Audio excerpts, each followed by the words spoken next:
Hidup orang Kristen didasari kasih Allah, sehingga orang Kristen dipanggil untuk menunjukkan kasih kepada sesamanya.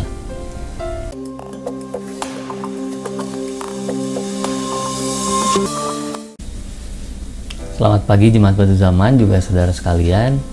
Selamat bergabung kembali dalam Sukacita Pagi. Pagi ini kita akan merenungkan salah satu dasar kehidupan Kristen dari 1 Korintus 13 ayat 3 dengan judul Kasih sebagai dasar tindakan. Jika aku memberikan semua hartaku untuk memberi makan kepada orang miskin dan menyerahkan tubuhku untuk dibakar, tetapi tidak mempunyai kasih, sedikit pun tidak ada gunanya bagiku. Kalau membayangkan makan tanpa pernah merasa lapar, pasti ada yang salah dengan cara pikir itu, betul ya? Sebab logikanya antara makan dan rasa lapar tidak terpisah.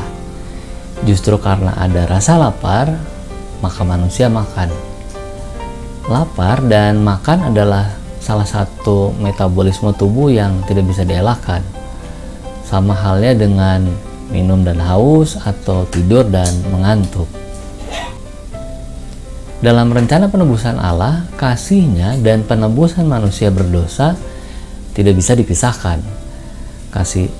Karena kasih Allah, maka Dia menyatakan rencana penebusan kepada Adam dan Hawa. Karena kasih Allah, maka Dia merelakan Yesus Kristus mati di kayu salib. Karena kasih Allah, maka Dia memakai orang-orang percaya untuk memberitakan Injil sampai saudara dan saya diselamatkan. Banyak orang kesulitan mengerti kasih Allah karena dosa membuat pemahaman tentang kasih tidak utuh. Kasih jadi pamrih, jadi timbal balik, jadi bersyarat. Tidak bisa mengasihi jika hanya bertepuk sebelah tangan, kata kebijaksanaan dunia. Alkitab jelas berseberangan dengan pandangan-pandangan itu. Hidup orang Kristen didasari kasih Allah, sehingga orang Kristen dipanggil untuk menunjukkan kasih kepada sesamanya.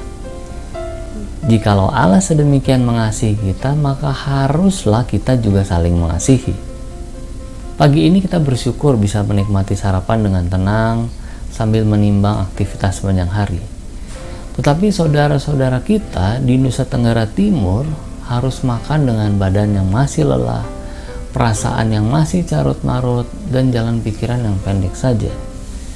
Siklon tropis Roja membuat semua rencana panjang mereka buyar dalam semalam. Lebih dari 80 orang meninggal dan lebih dari 100 orang masih dalam pencarian. Apa yang bisa kita lakukan? Tentu semua orang berpikir begitu. Apa kita harus berebut menjadi yang pertama menggalang bantuan dan menyalurkannya? Apakah kita harus mendukung lembaga dengan seluruh dana yang ada? Paulus mengingatkan kita agar setiap pikiran dan tindakan bukan didasari pada tindakan itu sendiri. Tubuh yang dibakar sekalipun tidak berguna tanpa ada kasih. Kasih harus mendahului pikiran dan tindakan kita.